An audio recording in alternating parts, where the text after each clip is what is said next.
CAA does not deny citizenship to Muslims. This is the first thing that America...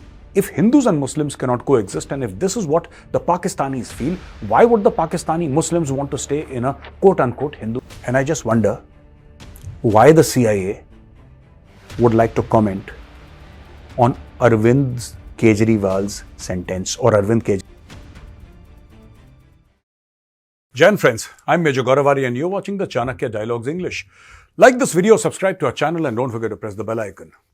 Regarding CAA, America has come out in the open and there are various commentaries coming out of America. There are various comments and there are various think tanks in America who are commenting very freely about the Citizenship Amendment Act, and all of the comments which are coming out of America are negative in nature, and everybody thinks that this is anti-Muslim.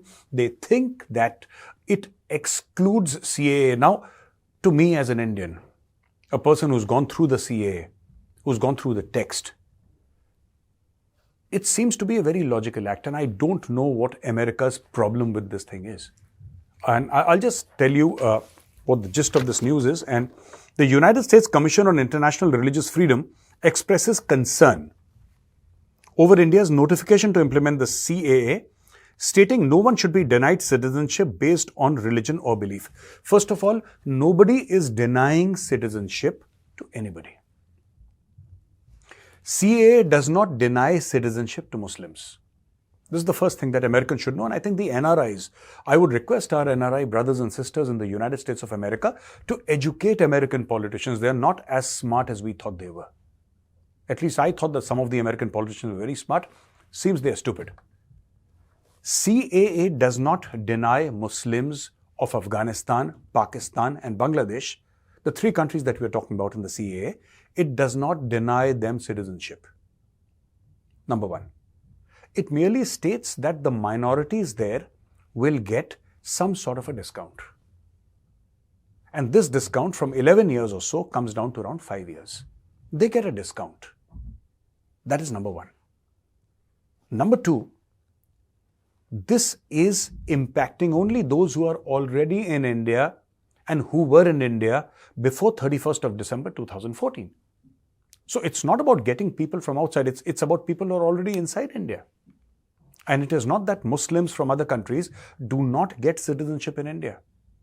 The latest case in point is, Adnan Sami. Adnan Sami is a Pakistani singer, was a Pakistani singer, performer. He's now taken up Indian citizenship and he's living happily in Mumbai. And he's a very successful artist, a respected artist. So I'm just giving a case in point because everybody recognizes Adnan Sami. So this whole thing about, this United States Commission on International Religious Freedom, USCIRF. I mean, what it is saying is that nobody should be denied. Nobody is being denied. It is just that the persecuted minorities are being given some sort of a discount. That's all that they're getting. Think of it, to explain to the Americans, think of it as affirmative action. Don't you Americans have affirmative action for minorities in the United States of America? Don't you have that? If we want to give affirmative action, why does it have to be something that America approves of?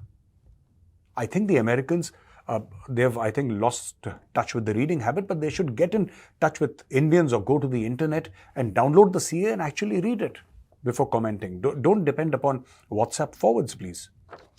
The second point is the controversial CAA rules were notified recently, allowing citizenship for non-Muslim immigrants from Pakistan, Bangladesh and Afghanistan who entered India without documents. USCIRF, that is the United States Commission on International Religious Freedom, Commissioner Stephen Schnack notes that while CAA grants immediate citizenship to Hindus, Parsis, Sikhs, Buddhists, Jains and Christians, it explicitly excludes Muslims. No, CAA does not grant immediate citizenship. This again is wrong. What Mr. Schnack is saying is, Stephen Schnack is saying, is factually incorrect. This talks about people who have been in India, right, and who entered India before 2014, 31st of December. This is 2024. So people have already been here for 10 years or more. How is that immediate? I don't understand. How is that immediate? He says it grants immediate citizenship to non-Muslims. How? The cutoff date is 2014. We are in 2024. which means that people would have been here for 10 years or more. There are people who have been here for, more than 20 years. So how is that even immediate? Critics question the exclusion of Muslims from the law, but India defends its move, stating that the law's intention is to protect oppressed religious minorities. What do you mean exclusion of Muslims? These three countries are Muslim countries. Pakistan was created because Pakistan did not believe in secularism. I mean, Americans, have they forgotten partition of India? Have they forgotten how or under which circumstances Pakistan was created?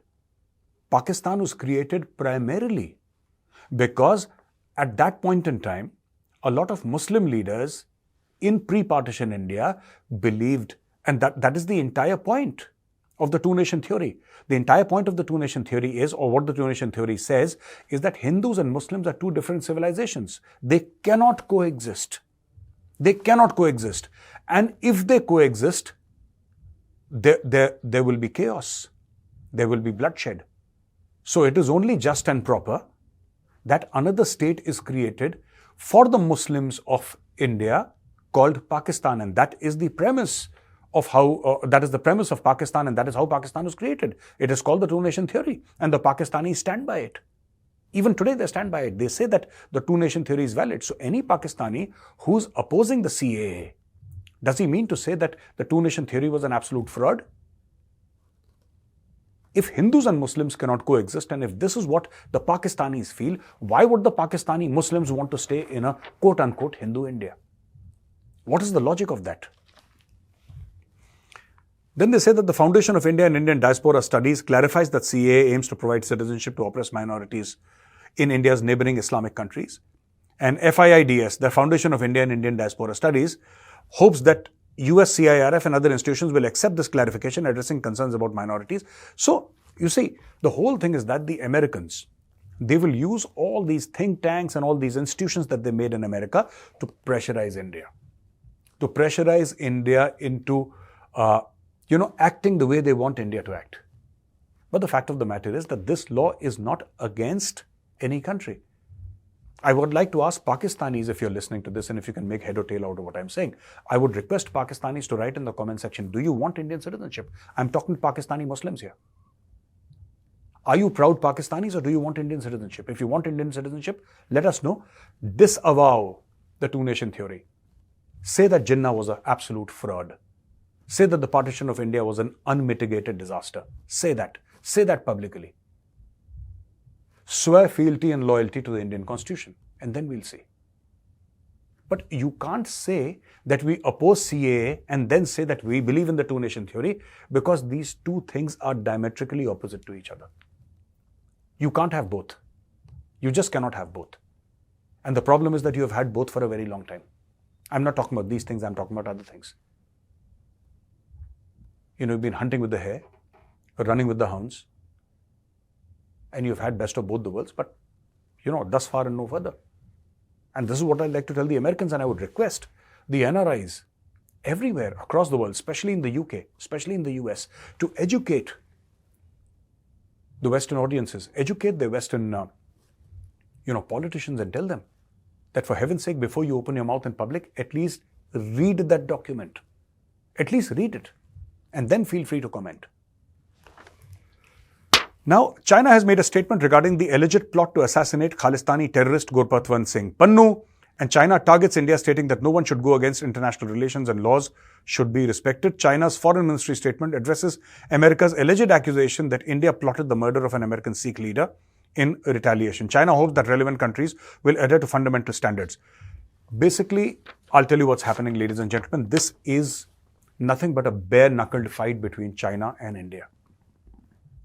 This is a bare-knuckled fight. And you know why China has said this? China has nothing else to say.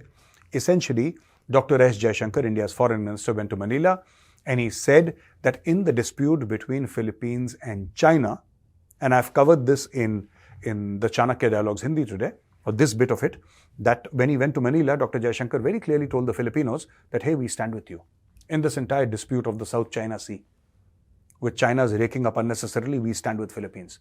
And he said that we'll sign a defense deal with you, we'll sign a security deal with you. and we are your partners. We are your trusted partners and you are our trusted partners. China did not like it. China also does not like the fact that India supplied BrahMos missiles to Philippines. And Philippines plans to aim those BrahMos missiles at China's throat. And those BrahMos missiles, if fired, and if there is a Chinese ship, all right, if there is a Chinese ship, even if it's a massive destroyer, if there is a Chinese ship coming towards Philippines, crosses over into Filipino waters, and should Philippines want to stop that ship, and if they fire the BrahMos, China does not have any sort of system that can stop a speeding BrahMos. There is nothing that China has. And this is why China is getting into this. China never opened its mouth before. China doesn't care if Gurpatwan Pannu lives or dies. You think China cares? You think China cares even 0.001% about what America has to say about some random Khalistani? Absolutely not. China just wants to take advantage of, a situation between, if it's not even a situation, it's a misunderstanding between America and India. They just want to be seen as taking advantage and poking their nose and saying that no, everybody should respect international norms. I mean, China is saying that people should respect international norms. China, a country that does not believe in rules-based order. I would like to ask the Chinese here, you signed 5 agreements with India. 5 agreements which explicitly talk about the line of actual control, the behavior along the line of actual control. What both parties, India and China, will do along the line of actual control. You violated every single one of those 5 treaties with India. Every single one. You have torn those treaties. You've thrown them in the dustbin. And today, there are more than 500,000 men facing off on the line of actual control. It's all China is doing. And if China is commenting upon a rules-based order, and if China is saying that international law should be, it should be respected by all parties, hinting at India, this is laughable. This is absolutely laughable. And, again, you see, there is another interesting angle to Gurpatwan Pannu. There was a recent video from Gurpatwan Pannu, and it's been in circulation for the past 3 days. I'm addressing it today because, you see, what's happened is that this regarding Arvind Kejriwal and how he's saying that pro-Khalistan Sikhs provided 16 million to Delhi CM and AAP chief Arvind Kejriwal. This is Gurpatwan Pannu. 16 million. Khalistanis do not have $16 million. I'm not saying that Aam Aadmi Party has not taken money or has taken money. That is not for me to say. I cannot say whether they've taken money or not. I don't have proof either way. So I'm not going to open my mouth and make a comment on the Aam Aadmi Party. But Arvind Kejriwal did go to Punjab and did stay at the house of a bona fide Khalistani. That much is true. They have been interacting and partnering with people who have very strong Khalistani sentiment. That part is also true. Now, ladies and gentlemen, the question is that why should Gurpatwan Pannu say that Delhi CM took $16 million? Right? Why should Pannu say this? Now, Sikhs for Justice, that is the fraud organization that Pannu is part of, claims that Kejriwal promised to release 1993 Delhi blast convict Devinder Pal Singh Bhullar in exchange for financial support. Kejriwal's party AAP denies Sikhs for Justice claim is baseless. There has been no official reaction from AAP. Okay. Now, number one is, I don't think they have $16 million. Number two, how can Arvind Kejriwal release people? The police is not under Kejriwal. The judges are different, I think this guy is stupid also. Pannu is stupid. I'm not here to defend Kejriwal or oppose Kejriwal. I don't care. A lot of people are saying Kejriwal is in jail and it's wrong. I don't care if he's in jail or he's sitting on the roof. I don't care. Right? I analyze things from a geostrategic perspective. And I'm saying that, if they gave money to Kejriwal, believing that Kejriwal can set Devinder Pal Singh Bhullar free in exchange for financial support, it cannot be done. Kejriwal does not have that authority. He just simply does not have that authority. He can't do it. He does not exercise that kind of power. And Gurpatwant Singh Pannu threatens Kejriwal with potential harm in prison for betraying trust. You know, what he is doing is, I think there is some connection there. Now, as far as the Bhullar's case is concerned, in 2014, our research shows that Kejriwal sought clemency for Bhullar from then President Pranab Mukherjee. God bless his soul. He sought clemency. This much is on record. And in January, Delhi government's Sentence Review Board rejected Bhullar's plea for premature release, citing threats to national security. Now, this was in 2014. Now, in 2024, Gurpatwant Singh Pannu wakes up. Like a tube light, he understands the joke 10 years late. And I don't blame Pannu for it. He just understands the joke 10 years late. Bhullar withdrew his petition for premature release from the Punjab and Haryana High Court in February. So, he was implicated in the 1993 Delhi bomb blasts and convicted under TADA. So, you see, all these things, basically, there is a story and there is a theory about the Magsaysay Award. There is a theory about Arvind Kejriwal being influenced by the Americans. I don't know if that theory is correct or not. I don't know. And I will not comment because he's still the chief minister. He might be in jail. He might be in prison, but he's still the chief minister of Delhi. And I don't think I should say that, he's an agent of this or that. I'm talking about Arvind Kejriwal. I should not say that. But yes, Gurpatwant Singh Pannu is on the payroll of the CIA. And I just wonder why the CIA would like to comment on Arvind Kejriwal's sentence or Arvind Kejriwal's going to prison. The sentence has not been pronounced yet, but him going to prison or him going to jail. Why should the Americans be interested? Why should the CIA be interested? This is something that you should think about because America has now come out after Germany. Germany also said it, America has also said it that, there should be absolute clarity and there should be absolute,